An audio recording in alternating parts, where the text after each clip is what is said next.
অতিথি কাকে বলে? যার কোনো তিথির জ্ঞান নেই। তোমার আত্মীয় পরিজন আসবে, সে তো ফোনে বলে দিয়েছে তার জন্য অন্ন ব্যঞ্জন হয়েছে, সেটা অতিথি নয়।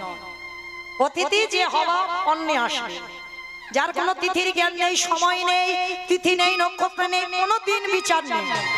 হঠাৎ যদি কেউ এসে যায় ভর দুপুর বেলা, হওয়ার রান্না। মনে রেখো মা, বহু বহু জন্মের সাধ্য সাধনা আছে বলে, তবে দুপুর বেলা তুমি ঘরে পেয়েছো বৈষ্ণব।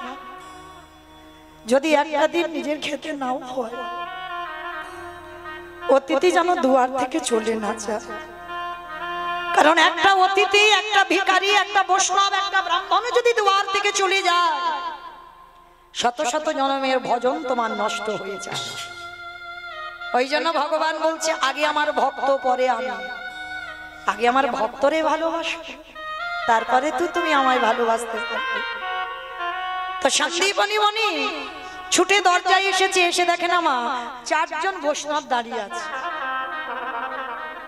বাবা, আজ আমার দিনটা কত ভালো জানো, সকালবেলা আমি 3 জন বৈষ্ণব সেবা দিয়েছি, আবার দুপুরবেলা 4 জন।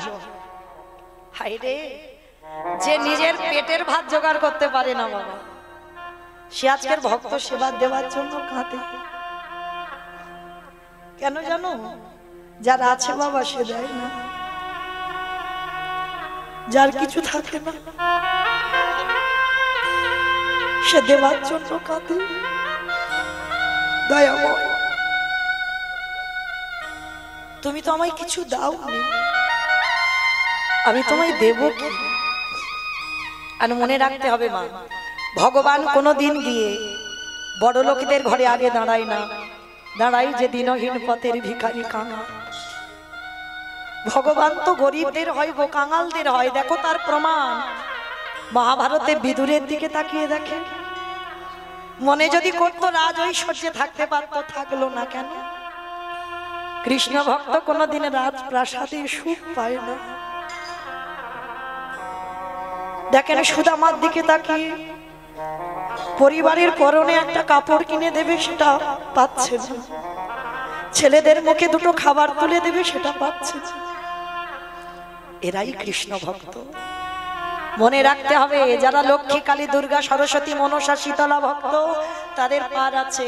কিন্তু যারা কৃষ্ণ ভক্ত হবে মা, যে করে আমার আশ তারে করি না, সর্বনাশ নয়। ভগবান জীবনে সর্বনাশ করে না, কারণ ভক্ত তো তার প্রাণ, ভক্ত তার জীবন। ভক্ত ছাড়া ভগবান একটা সেকেন্ড চলতে পারে না।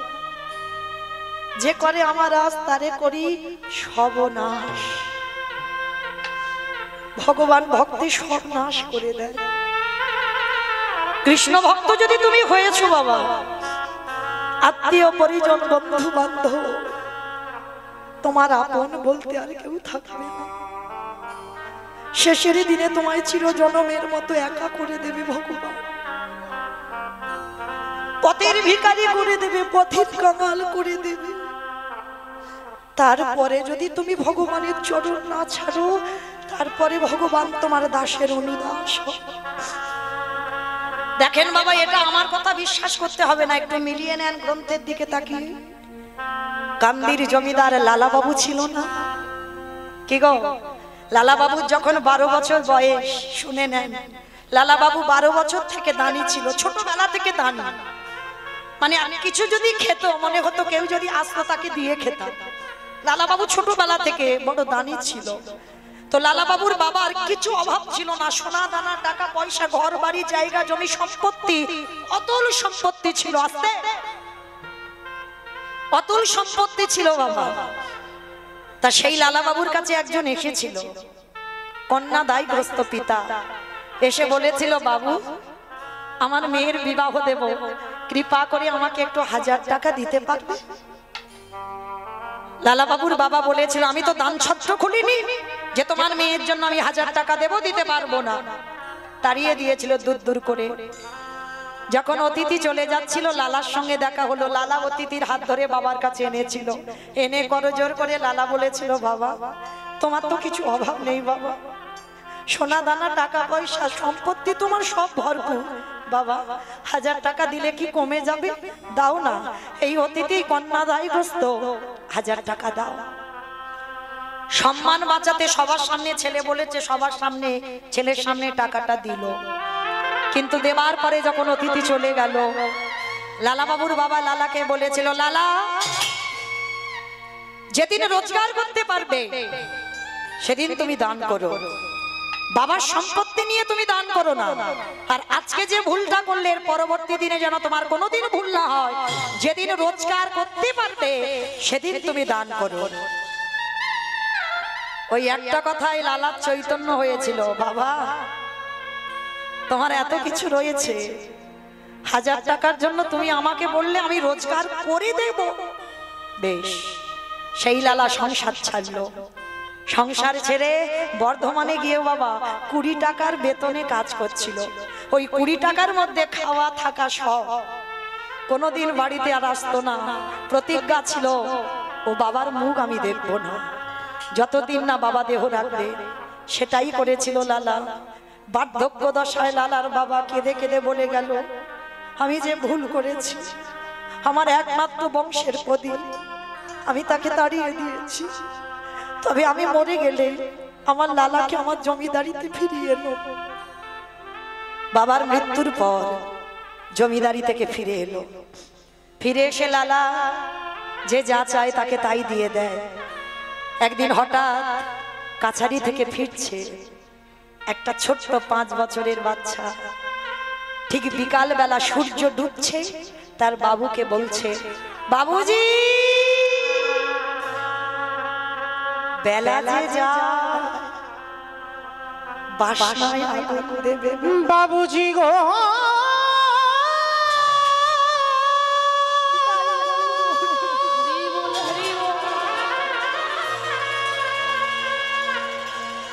বেলা যে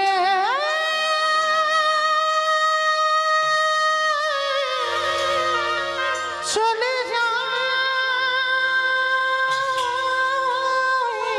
সময় নেই বাবুজি, সময় নেই। এবারে বাসে না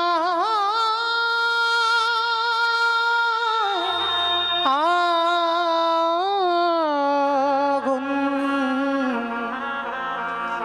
বাসে নাই আগুন।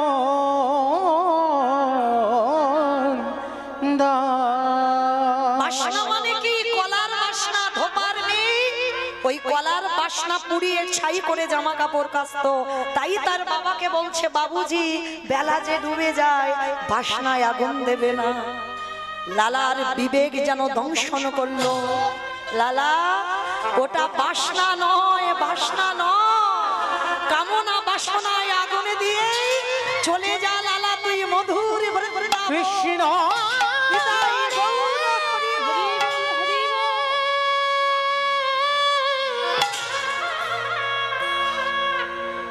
একেবারে দেখা দেখা দে, একেবারে দেখা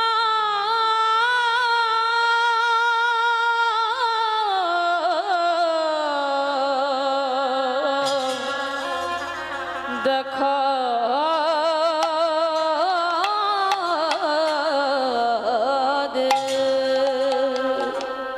সেই লালার একটা কথায় সব কিছু ত্যাগ করে দিয়ে বৃন্দাবনের পথে ধাবিত হলো।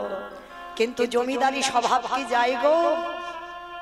রাস্তায় ঘুমাচ্ছে, ওই পাথরে নিয়ে মাথার বালিশ করেছে, পাথরে নিয়ে পা বালিশ করেছে। রাজা তো পা বালিশ না হলে ঘুম হতো না। কে যেন রাত্রিবেলা বলে উঠলো, লালা কৃষ্ণ পেতে যাচ্ছিস, এখনো জমিদারি স্বভাব তোর গেল না, ফেলে দে, ফেলে দে। সেই লালার কাছে ভগবান বলেছিল, লালা আমার একটা মন্দির করে দিবি? লালা বলেছিল, প্রভু মন্দির করতে গেলে অর্থের দরকার, সিমেন্ট বালি ইট লাগবে। একদিন আমি জমিদার লালা ছিলাম, কিন্তু আজকে তো আমি জমিদার লালা নয়, আজ আমি ভিখারি লালা। কি করে তোমার মন্দির বানাবো বলো? ওরে আমি ওই যে রড বালি সিমেন্টে গাঁথা ও মন্দিরে থাকি না, আমি থাকি ভক্তির হৃদয়ে।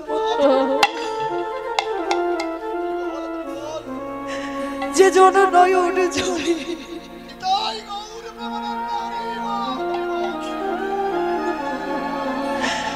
একবার কথা যে জনে নয়া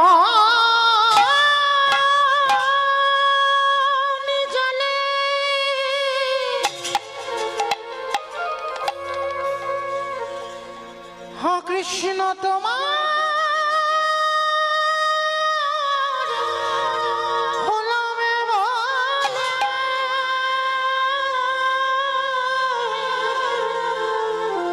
একেবারে ডাকা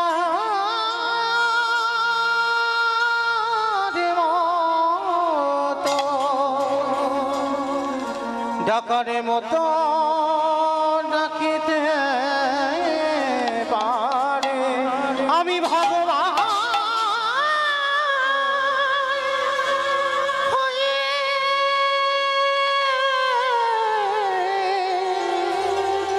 ভক্তির দাবি বাধা পড়ে সেই লালা সর্বস্ব ত্যাগ করে ছুটে চলল বৃন্দাবন।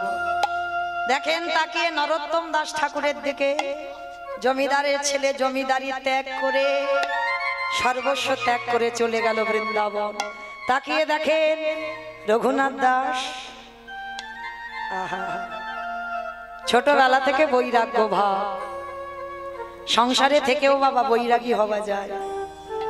যেদিন তোমার জিহ্বার লালসা চলে যাবে, যে ভালো মন্দ খাবো আর ওটা থাকবে না মা, কোন রকমে একটু আলু সিদ্ধ অন্ন হলেই হবে পেটটা ভরার মতো, যেদিন লালসা চলে যাবে, যেদিন তোমার এই চোখ শুধু সাধুগুরু বৈষ্ণব ভগবানের চরণ খুঁজে বেড়াবে, যেদিন তোমার কান কোনো আজে বাজে কথা নয়, কৃষ্ণ নাম ভাগবত নাম ছাড়া কিছু জান শুনতে চাইবে না, যেদিন তোমার দেহকে কেউ পরশ করবে তুমি অনুভূতি পাবে না যে কেউ আমায় পরশ করলো।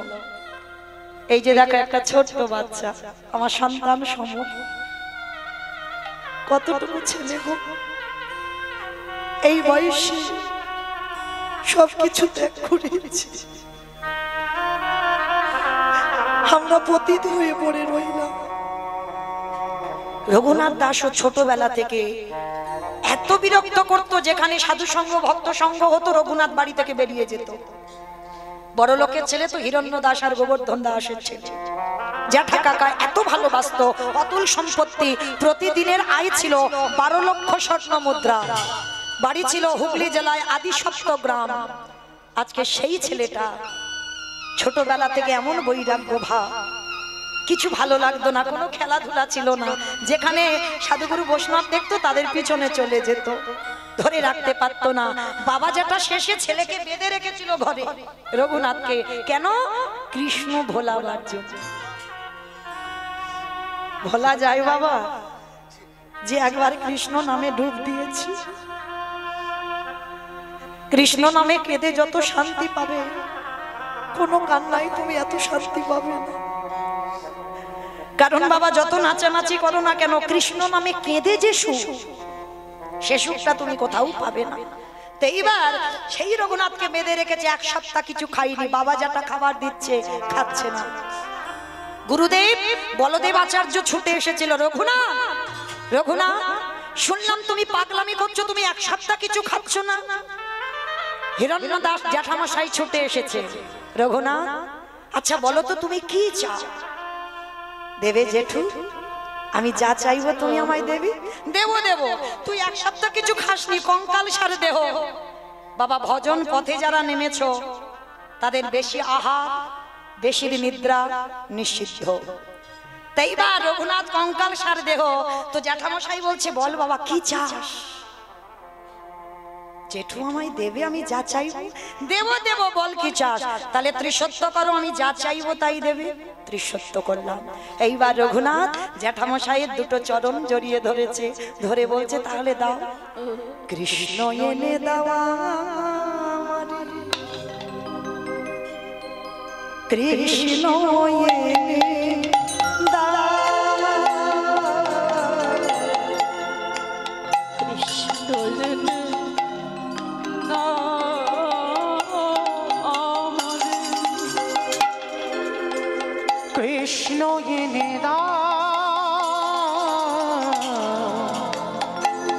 কৃষ্ণ এনে দাও আমাদের, কৃষ্ণ এনে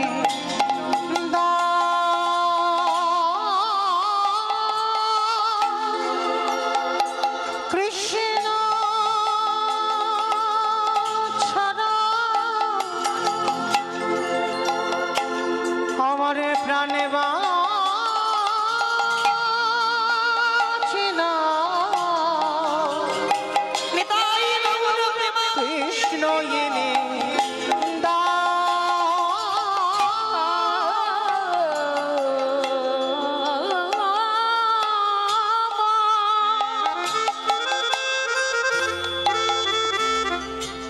কৃষ্ণ ছাড়া প্রাণ বাঁচে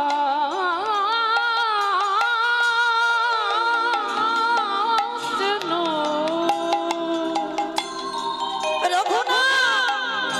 কৃষ্ণ এনে দাও, কেউ বোঝে না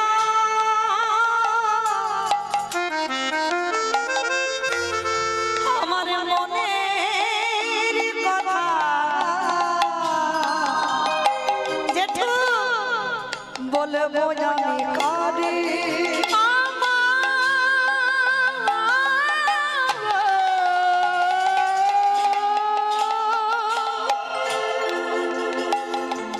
এরা কেউ বোঝে না আমার কি চাওয়া, আমার কি পাওয়া, আমার মনে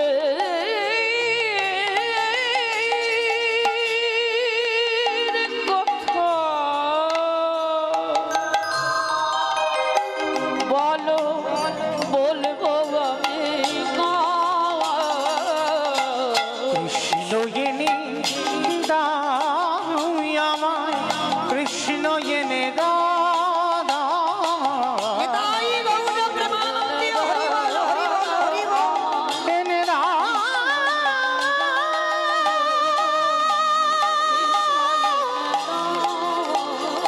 আমায়, কৃষ্ণ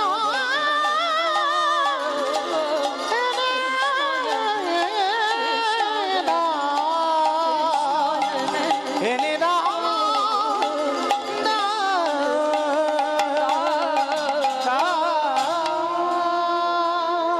দেখেন এরা জমিদারই ছিল, জমিদারের ছেলে ছিল, সর্বস্ব ত্যাগ করে বাবা পথের ভিখারি হলো। তাহলে বোঝাতে চাইলো কি, জগতে কৃষ্ণ ভক্ত যদি হয়েছ তাহলে তোমাকে পথের ভিখারি হয়ে যেতে হবে, তারপরেই তুমি কৃষ্ণ ভক্ত হবে। তোমার মাথায় যদি একটু ছাদ থাকে, ভগবান চক্রান্ত করে ওই ছাদটা কি করে কেড়ে নেওয়া যায়।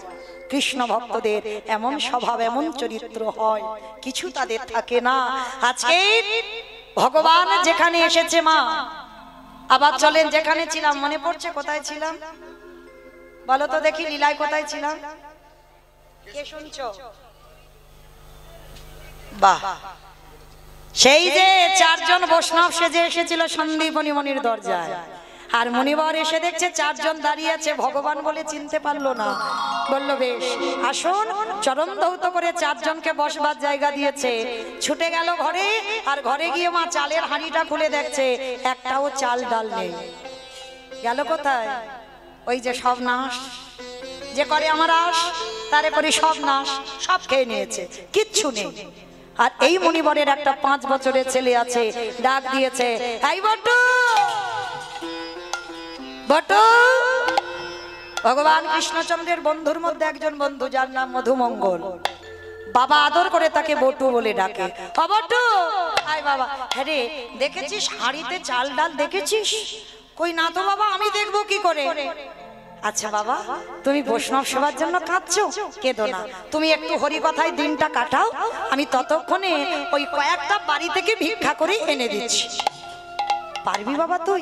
কেন পারবো না, দাও। কি করেছে, ঝোলাটা বাবার কাছ থেকে নিয়েছে, সাষ্টাঙ্গে দণ্ডবত প্রণাম। বাবাকে প্রণাম করে একেবারে বাবা, ছোট্ট ছেলেটা ভগবানের মন্দির আছে পাশে, ওখানে গেছে।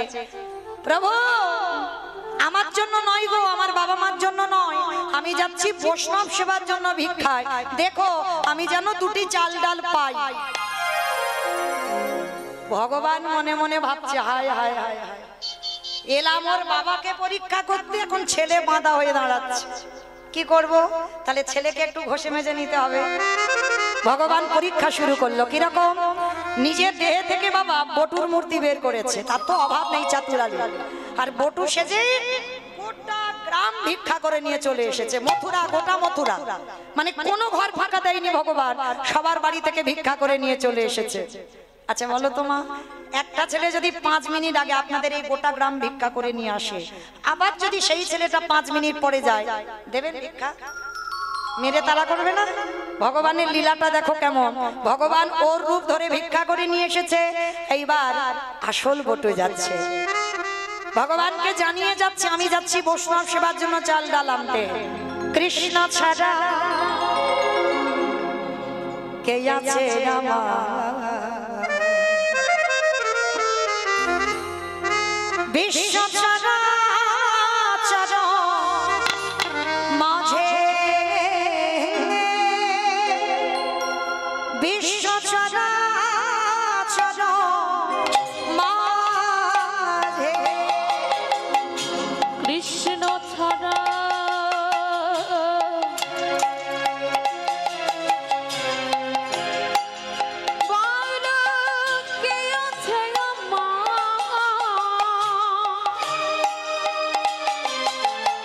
বিশ্ব চরাচর মাঝে,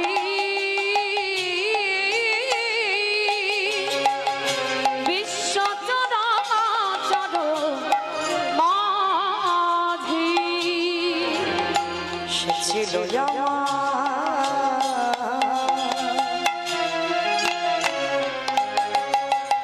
দুঃখ সুখের বন্ধু, সে